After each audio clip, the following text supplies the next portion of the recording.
Alright, what's up, guys? So, the first day of wipe has commenced. Commenced? Has finished. Has finished. And, as you can see, I've been playing a little bit, and I'm doing pretty well for myself. So, I thought I'd make a video going over, some of the things I've learned, found out, and, some general tips and stuff for you guys for this wipe. So, to start off with, obviously, now we have the new dungeon. Obviously, it's not new, but it's ruins. So now you queue ruins, you go from ruins to crypts, and then you go from crypts to hell. So we have the new three-layer system, and with that, we have new additions such as the Expressman. If you don't know what this guy is, you can go down in between floors if you are not the last person remaining. So let's say the red opens, you go in right away. There will be a guy there that you can give stuff to, and you can pay gold to him after the dungeon to get the items out. So basically, it just lets you store more stuff. If you give him stuff, he will charge you 50% of the merchant value of the item. So if you were to sell to a merchant for like 100 gold, he would charge you 50 gold for it. So whatever you give him, like if it's like treasures or whatever that you want to sell, you'll still be making a profit. It'll just only be 50% of what the original value would be, because obviously you're buying it back from him. And there are a few bugs with this. One major one that I will mention in a little bit. So feel free to skip forward for that or stay around to the end. Is what it is. Do what you got to do. So to start off with, the most important thing on a new wipe, as I'm sure you guys have been looking and you see, is gear.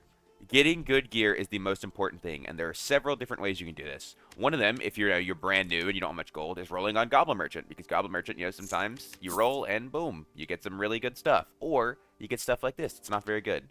But anyways, Goblin Merchant's a good way to start it off, just because if you're lucky, maybe you get something really good, like I did. Actually, what did I get? I think I got a blue arming sword, like on my first run, so that was pretty good. Other than that, you have your reward tokens, which can be very, very good. Obviously, this is RNG, but what is in this game isn't. My first reward token, I rolled this ring right here. So, like I said, if you get lucky, you can get some really good stuff. Other than that, assuming, let's say you stock up a little bit of gold, you just go trade and you start buying stuff off the market.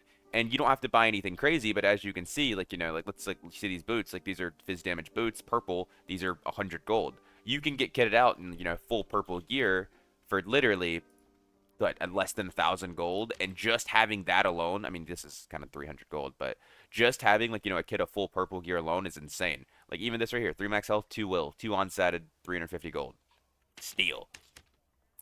Other than that, just trying to get gear is the most important thing, even to the point if, let's say you don't have gold and you just have to go in and find it, try to avoid PvP as much as possible. Just try to find gear if you can.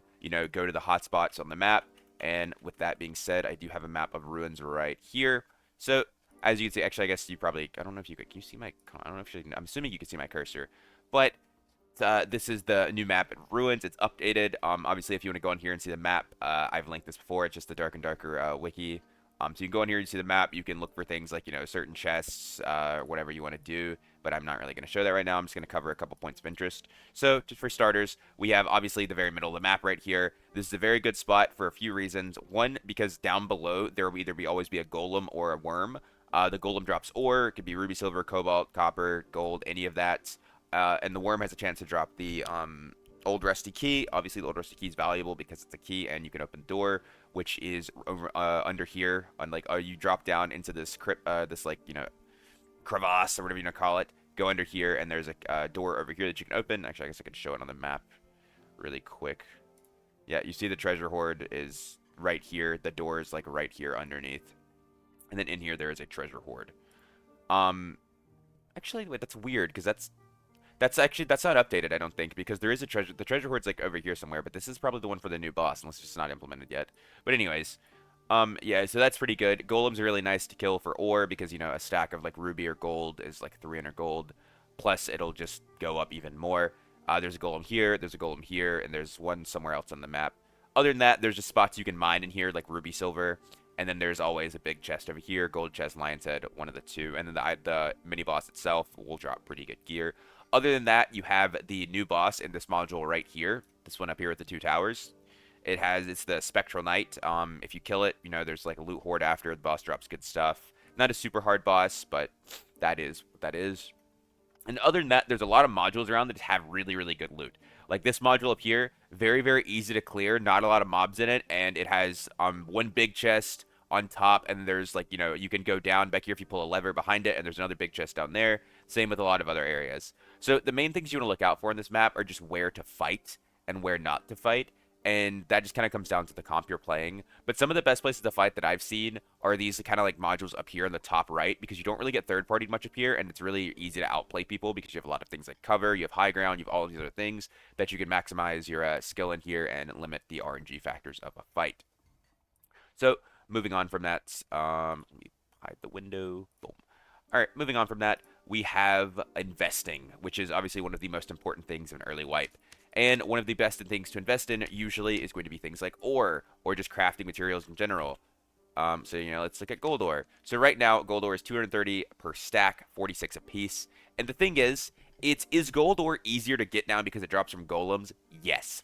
However, with upcoming arenas, craftable pieces of gear are going to be more important than ever. Because if you don't know how arenas works, crafted gear is going to be one of the two things you can bring in that you cannot lose. So people are going to be trying to permanently craft gear to get really good stuff for arena. And this is going to result in them burning through gold like never before. Because every single person that wants to play arena is crafting over and over and over and over. And it's not just like Grim Smiles. Grim Smiles are the most important thing because every single character in the game can use Grim Smiles. And it's usually their best ring outside of like, a few exceptions.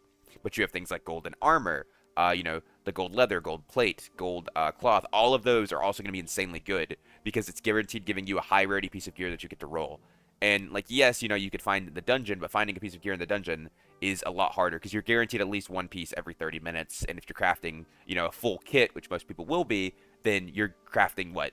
You're burning through what, 15 to 20 ore every 30 minutes. Like this, there's 15 pages, but this shit's gonna get burned through fast. Then you have other things like pelts, like wolf pelts for wolf hunters. These aren't quite as good because wolf hunters were nerfed pretty hard last wipe, so they're not really as good. Then you have things like the Cyclops rags for brave hunters. These are probably going to be like, these are obviously super super cheap, but I'm sure people are going to be rolling brave hunters like crazy. All of these are very good investment options, and I'm not sitting here to tell you what to put all your gold into. Myself personally, I've just been mining a ton of ruby silver ore. I haven't really invested much. I'm more of a person that likes to buy gear, but I'll probably after this video, I'll probably spend most of my gold that you see here stocked up. Other than that, we have one of the most important things of the wipe period, and that is bossing. However, it's not just bossing, because now there are, if you guys have heard about it, we have the mini artifacts. And if you don't know what those are, there are now unique spawn enemies that have a 100% chance to drop their rare item. And if you guys haven't seen them, I can show you really quick. What are they? Let's see if I can show you the best one. The Tangle Thread Trousers. These are arguably the best. So, as you see here, these are heavy leather legs. They are purple. They have all their normal rolls. But then, additionally, they reduce an enemy's movement speed by 5% for 2 seconds when attacked. And I assume, like, if you're wearing them and somebody attacks you, you reduce their movement speed by 5%. So, these are the new mini artifacts they have added into the game, and these drop from the rare spawn enemies, like I mentioned. And the rare spawn enemies include things like slimes. These right here in particular drop from the ice spiders in the ice abyss, the frost imps. There's skeleton. There's a lot of I think there's like 7 or 8 different ones, but some of them are very very good, while some of them aren't very good. As you can see here, the haze blade. Let's see if there's any on the market.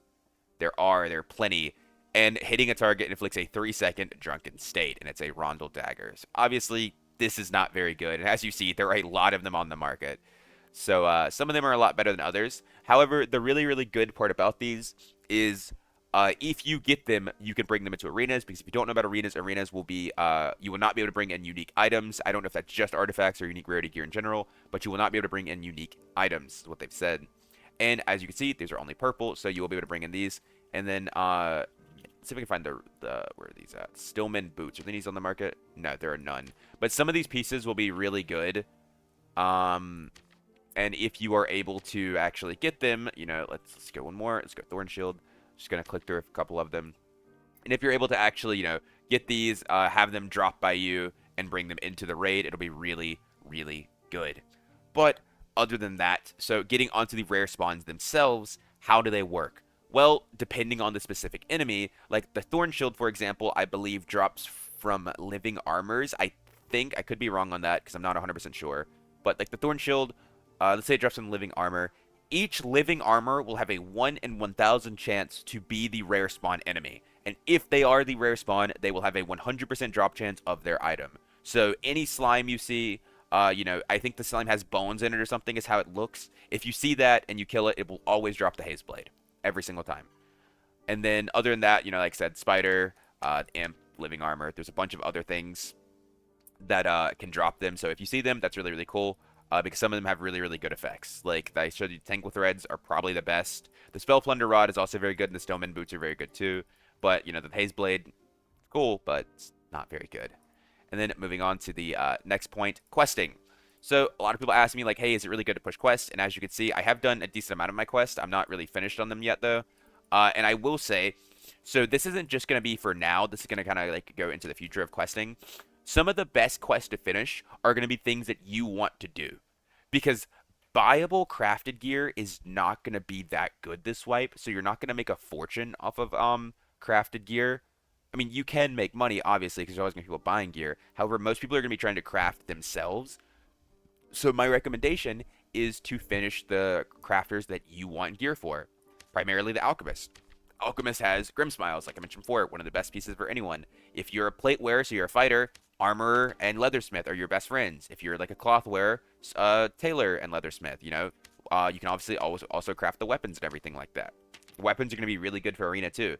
But any of these pieces that you want to bring into Arena, that's what you're going to want to craft for. Because crafting good gear takes a very, very long time. But other than that, I would say you don't have to push questing right away. It's definitely not a necessity. A lot of the quests you can do to kind of playing naturally. Maybe you have to go to like Goblin Caves or whatever to do some of the quests. Like as you haven't done a single Goblin Caves quest, but maybe you need to go to Goblin Caves to do some of the quests.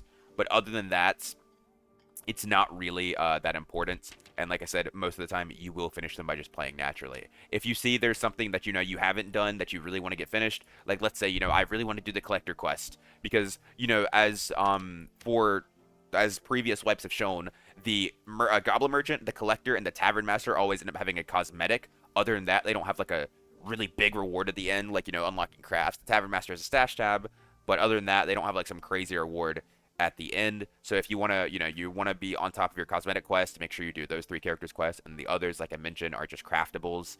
And like Surgeon unlocks better shops, which is really good.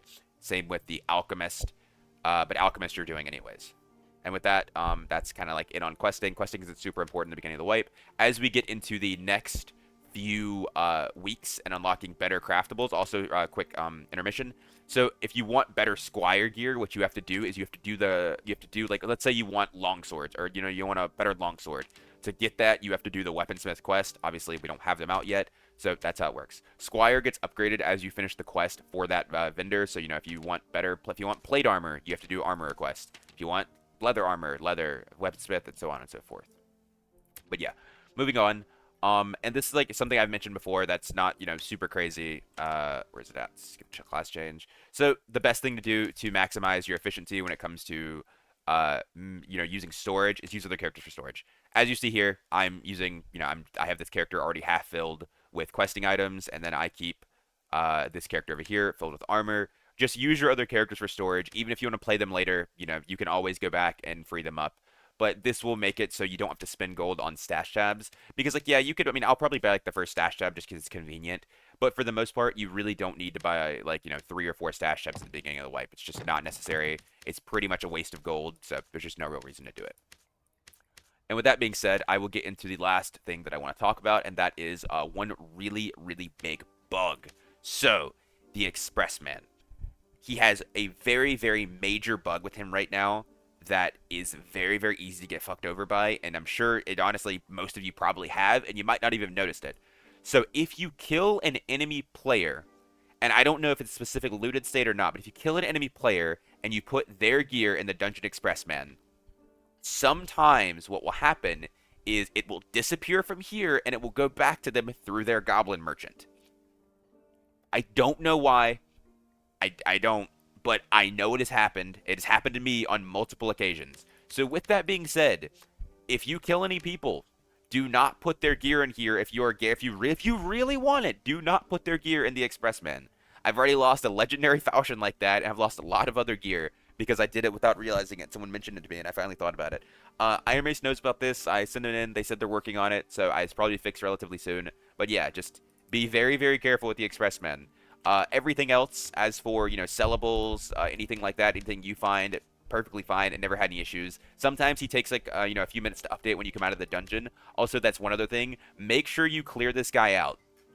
If you do not know, your Expressman has a limited amount of stuff that he can store. So if you if you fill his inventory up with gear on one run, come out, don't forget or don't empty it out, go into the next run. There's a like it will you will not be able to fill this back up. Even if in raid your the inventory looks empty, he will keep this stuff here, and there's a limited amount of stuff you could put in there. I'm pretty sure it's a specific number of items. I don't know if it's like 20 or 30 or something, but there's a specific number of items you could put in there.